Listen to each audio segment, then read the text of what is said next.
Amit Bardar IPS superintendent of police, Shri Jagadish Adahali IPS additional superintendent of police, Alluri Sitaramaraju జిల్లా వారి ఎదుట స్వచ్ఛందంగా లొంగిపోయిన సిపిఐ పార్టీ ఏరియా కమిటీ సభ్యుడు దిరిదో దేవా, వయసు 34 సంవత్సరాలు, సుక్మా జిల్లా, ఛత్తీస్గఢ్ రాష్ట్రం. దిరిదో దేవ యొక్క ముఖ్య వివరాలు: 2001వ సంవత్సరంలో ఇతనికి 14 సంవత్సరాల వయసులో బెజ్జీ ఏసీఎం ఎల్ఓఎస్ కమాండర్ అయిన వెట్టి రామ తన గ్రామానికి తరచుగా వెళ్లి మావోయిస్టుల భావజాలం వైపు గ్రామస్తులను ప్రేరేపించేవాడు. ఇతని ప్రసంగాలకు ఆకర్షితుడై దిరిదో దేవా మావోయిస్టు పార్టీలో చేరి సుమారు 25 సంవత్సరాలు వివిధ హోదా విభాగాలలో అనగా బాలల సంఘం, డిఏకేఎంఎస్ లో సభ్యునిగా, పార్టీ సభ్యునిగా, ఏరియా కమిటీ సభ్యునిగాను, పార్టీ ప్లటూన్ కమాండ్ గాను, యాక్షన్ టీం సభ్యునిగా, మావోయిస్టు పార్టీలో శిక్షకుడిగా పనిచేసి ప్రస్తుతం కొంట ఏరియా కమిటీ సభ్యునిగా కొనసాగుతున్నాడు.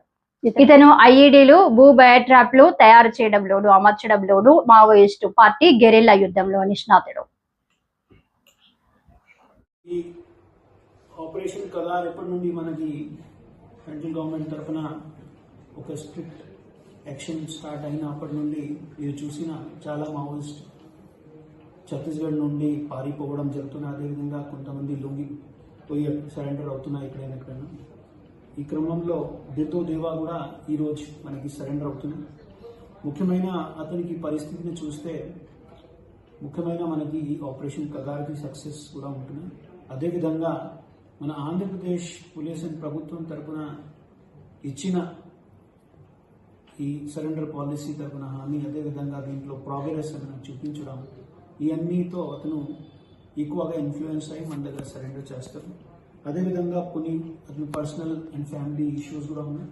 ముఖ్యమైన అతను చెప్పిన దాంట్లో మనకి తెలిసిన కారణం, మావోయిస్ట్ పార్టీలో ఇప్పుడు ఎక్కువగా డిస్క్రిమినేషన్ జరుగుతున్నాయి.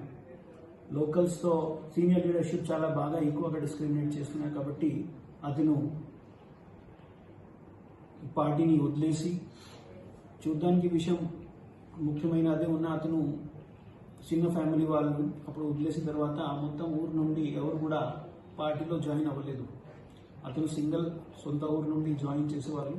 అతను చెప్పిన విధంగా చాలా డిస్క్రిమినేషన్ జరిగిన. అండ్ ఇప్పుడు కూడా చిన్న పిల్లలు ఎవరైనా జాయిన్ చేస్తారో వాళ్ళని మావోయిస్ట్ ఐడియాలజీ ప్రకారంగా ఏమైనా పాట చెప్పి వాళ్ళని తప్పు సమాచారం ఇచ్చి వాళ్ళ భయం పెట్టి వాళ్ళ రిక్రూట్మెంట్ జరుగుతున్నాయి ముఖ్యమైన ఛత్తీస్గఢ్ ప్రాంతంలో.